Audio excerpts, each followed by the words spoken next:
नमस्ते। आज हम बात करेंगे हमारे चेस्ट के मसल्स को स्ट्रेच कैसे करें। जब भी हम हमारे चेस्ट के मसल्स को स्ट्रेच करेंगे हमारी ब्रीदिंग जो है वो इम्प्रूव हो जाएगी, और जैसे ही हमारी ब्रीदिंग इम्प्रूव हो जाएगी हमारे बॉडी में ऑक्सीजन लेवल धीरे धीरे बढ़ने लगेगा। इसके लिए सबसे इम्पॉर्टेंट है हमारे बैठने का तरीका। जैसे ही हम लोग हमारे स्पाइन को राउंड करके बैठते हैं, जो हमारा डायफ्राम मसल है जो ब्रीदिंग में 75% यूज़ होता है, वो कंप्रेस हो जाता है, वो दब जाता है।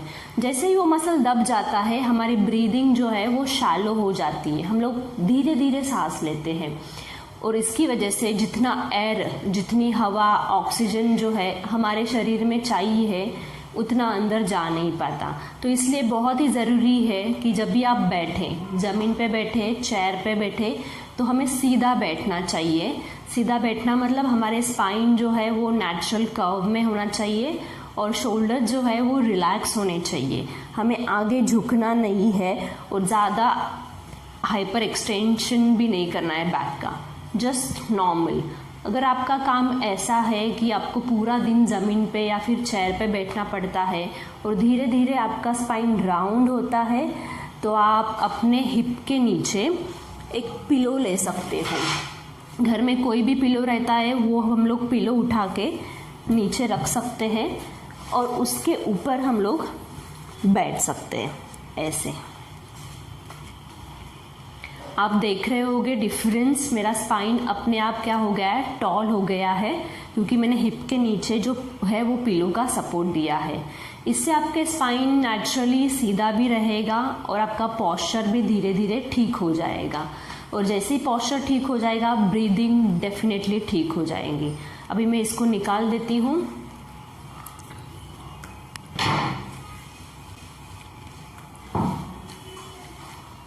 इसके बाद हम लोग देखेंगे कुछ आसान आसन जिसको हम लोग कहीं पे भी कर सकते हैं, और इसको हर कोई कर सकता है क्योंकि ये बहुत ही सिंपल है। दिन में 2 बार तो आप इसको ज़रूर कीजिए, सुबह शाम। बस इतना याद रखिए, अगर आपने कुछ खाया है तो कम से कम 3 घंटे का गैप ज़रूर दीजिए। जब भी हम लोग ये आसन प्रैक्टिस करेंगे, मैं आपको 1 बार करके दिखाऊंगी, आपको कम से कम 3 बार इनको करना है। योगा में कहा जाता है कि यतो मन ततो प्राण, मतलब जहाँ पे हमारा माइंड जाता है, जहाँ पे हमारा मन जाता है, वहाँ पे शरीर की सारी एनर्जी जाती है। तो जब भी आप ये आसन प्रैक्टिस करोगे, याद रखिए आपको आंखें बंद करके अपने आप पे फोकस करना है। जो एनर्जी पूरा दिन हमारी बाहर जा रही थी, अभी हम लोग उसको अंदर लाएंगे, आंखें बंद करके अपने बॉडी पे फोकस करेंगे। ब्रीदिंग जो है थ्रू आउट दी आसनास एकदम नॉर्मल रखनी है। हमें ब्रीदिंग को पर्पसली होल्ड नहीं करना है या फिर ज़ोर ज़ोर से इनहेल एक्सेल नहीं करना है। जैसी भी है वैसी ही रहने दीजिए उसको, उसमें कोई बदलाव मत कीजिए। ज़मीन पे बैठ सकते हो क्रॉस लेग में, सुखासन में, या फिर उसको चेयर के ऊपर या फिर वज्रासन में भी किया जा सकता है। सुखासन में बैठने के बाद दोनों हाथों को लाना है नमस्कार मुद्रा में ऐसे, और उनको धीरे धीरे ऊपर ले जाना है।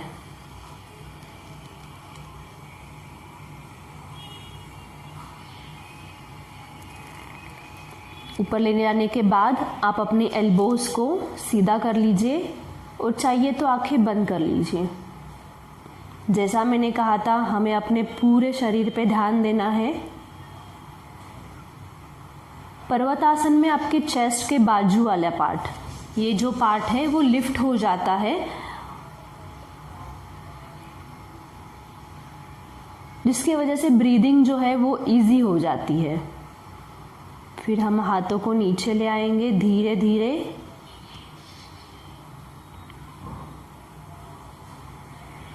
ब्रीदिंग नॉर्मल, फोकस बॉडी के ऊपर।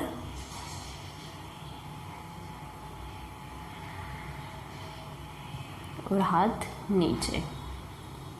जैसे मैंने कहा था कि मैं 1 बार करके दिखाऊंगी, आपको इसको कम से कम 3 बार करना है और इसको 3 बार ज़रूर कीजिए। नेक्स्ट आसन जो है उसका नाम है भुजंगासन। भुजंगासन के लिए आपको मैट के ऊपर लेटना पड़ेगा। सो हम मैट के ऊपर लेट जाएंगे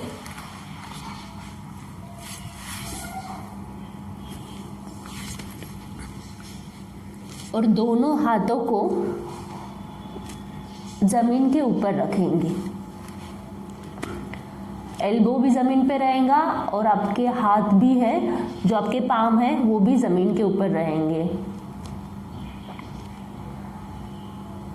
भुजंगासन से हम अपने चेस्ट के आगे वाला हिस्सा जो है उसे स्ट्रेच करेंगे अब, और इससे जो है हमारी ब्रीदिंग अच्छे से लंबी हो जाएगी। सो हाथ जमीन के ऊपर, दोनों पाँव एक साथ या फिर थोड़ा सा डिस्टेंस।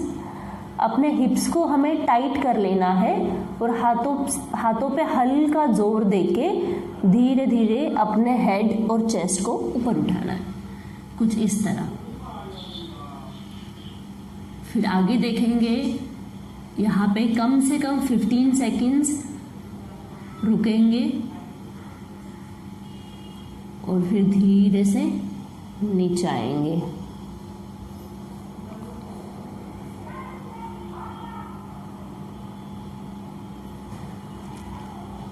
जितना आपसे होता है उतना ही कीजिए।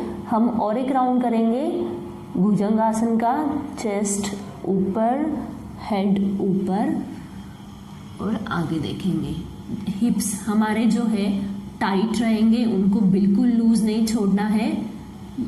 भुजंगासन is also good for your back pain. So अगर आपको बार बार बैक पेन हो रहा है तो आप भुजंगासन की प्रैक्टिस भी कर सकते हो। और फिर धीरे से नीचे आएंगे।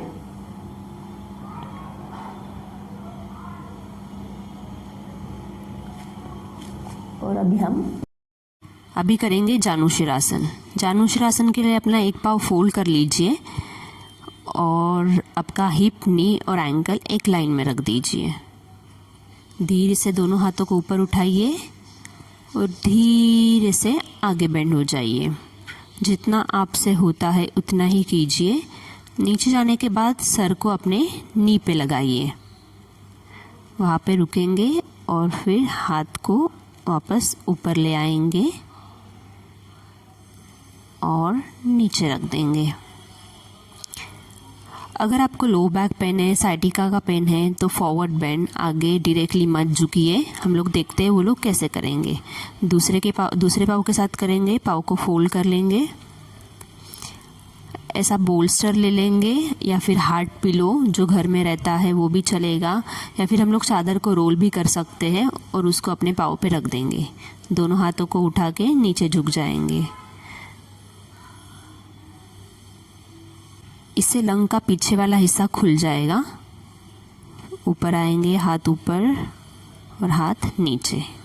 इसको हम लोग साइड में रख देंगे और अभी करेंगे रिलैक्सेशन। बोल्स्टर के नज़दीक बैठना है ऐसे। इसको हम लो बैक के नज़दीक लेंगे और धीरे से इसके ऊपर लेट जाएंगे ऐसे। हाथों को सीधा रख देंगे। इससे क्या होता है, ये जो रिब्स है हमारी वो पूरी तरीके से ओपन होने में मदद हो जाती है। चेस्ट भी ओपन हो गई है और हाथ जो है वो ज़मीन पे आएंगे। अगर आपको चाहिए तो आप अपने सर के नीचे भी एक पिलो रख सकते हो। मुझे ज़रूरत नहीं है इसलिए मैं नहीं रखा है। और रिलैक्स करेंगे। इसमें भी आपको समझ में आएगा आपकी ब्रीदिंग जो है वो काफ़ी हद तक चेंज हो गई है। जैसे ही हम लोग रिलैक्स करते हैं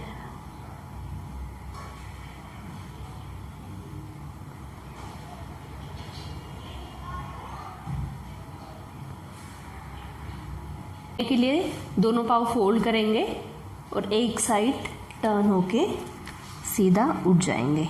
इसको हम लोग वापस साइड में रख देंगे।